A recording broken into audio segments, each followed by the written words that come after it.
चलिए देखिए, कहता है बहुपद का व्यापक रूप, ठीक ना। बहुपद का व्यापक रूप क्या है, ठीक ना। तो इसके लिए पहले समझते हैं रेखिक बहुपद, द्विघात बहुपद, त्रिघात बहुपद, ठीक ना। क्या बोले, रेखिक बहुपद, द्विघात बहुपद, त्रिघात बहुपद। वैसी बहुपद जिसका घात एक हो, ठीक ना, जिसका घात एक हो। देखिए एक्स, इस पर कुछ नहीं तो कितना है, घात एक छिपा हुआ है, तो इसको बोलेंगे क्या बोलेंगे, इसको बोलेंगे रेखिक बहुपद। क्या बोलेंगे इसको, रेखिक बहुपद, ठीक ना। और देखिए रेखिक बहुपद 2x+1, यहाँ पर कितना पावर है, 4 पर कितना पावर है, कुछ नहीं तो कितना है, एक है, कितना है, एक है, जिसको बोलेंगे रेखिक बहुपद, ठीक ना। अब देखिए फिर द्विघात बहुपद किसे कहते हैं, जिस बहुपद का अधिकतम घात 2 हो उसे द्विघात बहुपद कहते हैं। जैसे देखिए 2x², अधिकतम घात कितना है, 2 है, तो ये हो गया आपका द्विघात बहुपद। क्या हो गया, ये हो गया आपका द्विघात बहुपद, ठीक ना। और लेते हैं एग्जाम्पल, जैसे एग्जाम्पल इसका हो गया, और ये हो गया आपका,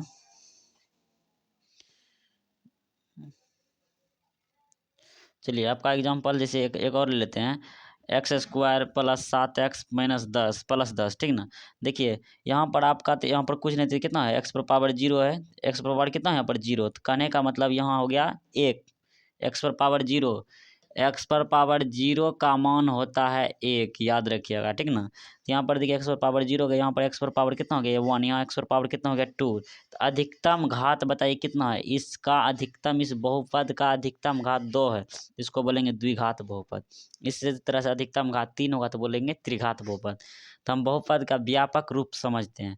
कहता है रेखिक बहुपद का व्यापक रूप है, रेखिक बहुपद का व्यापक रूप है, तो ax+b के रूप में होगा, तो उसको बोलेंगे, क्या बोलेंगे उसको, रेखिक बहुपद का व्यापक रूप। कहने का मतलब ए हो गया आपका क्या, यहाँ पर ए हो गया आपका अचर, ठीक ना, और बी भी हो गया आपका यहाँ पर अचर, सिर्फ कौन सी एक्स होना चाहिए, एगो चर। तो देखिए यहाँ पर अचर, उसके बाद ये भी हो गया आपका क्या, अचर, अचर अचर, ये कौन सी है, यहाँ पर हो गया आपका चर। तो यहाँ पर देखिए फिर 3x+2, 3x+2 लिखेंगे, तो ये हो गया ना आपका वचर, ये हो गया ना आपका वचर। एक्स पर कितना पावर है, एक्स पर कितना पावर है, एक्स पर कितना घात है, तो एक घात है, तो एक घात वाले को क्या बोलेंगे, रेखिक बहुपद, ठीक ना। आगे देखिए फिर द्विघात बहुपद समझते हैं। जिस इक्वेशन का देखिए यहाँ पर कितना, द्विघात बहुपद का व्यापक रूप ax² + bx+c, ये हो गया आपका अचर, ये भी हो गया आपका अचर, ठीक ना, ये भी आपका हो गया अचर। तो यहाँ पर चर का घात कितना होना चाहिए, शुरू में चर का घात यानी शुरू में किधरो होना चाहिए, ठीक ना।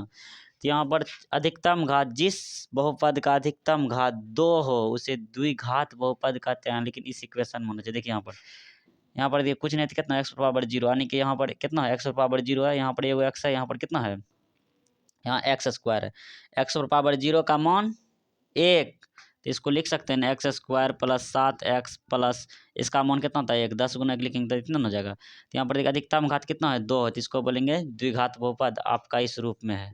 अगला देखिए, ये भी वही सेम प्रोसेस से हो गया, यहाँ पर हो गया त्रिघात बहुपद। त्रिघात बहुपद का व्यापक रूप ax³ + bx² + cx+d। तो यहाँ पर देखिए, यहाँ पर कुछ नहीं, तो एक्स पर पावर कितना है 0 है, तो यहाँ सेम टू सेम एक्स पर पावर यहाँ पर 0 है, एक्स पर पावर यहाँ पर 1, एक्स पर पावर 2, एक्स पर पावर 3, ये हो गया ए, ये हो गया बी, ये हो गया आपका सी, ये हो गया आपका डी। देखिए अधिकतम घात कितना, अधिकतम घात 3 है, तो ये हो गया क्या, त्रिघात बहुपद, इसी को बोलेंगे त्रिघात बहुपद का व्यापक रूप। इस तरह से होना चाहिए, ax³ + bx² + cx+d के रूप में होना चाहिए। आपका इधरो रहेगा तो कोई दिक्कत नहीं, इसे भी लिख सकते हैं, ठीक ना, उससे कोई दिक्कत नहीं। चलिए इसका हो गया खत्म।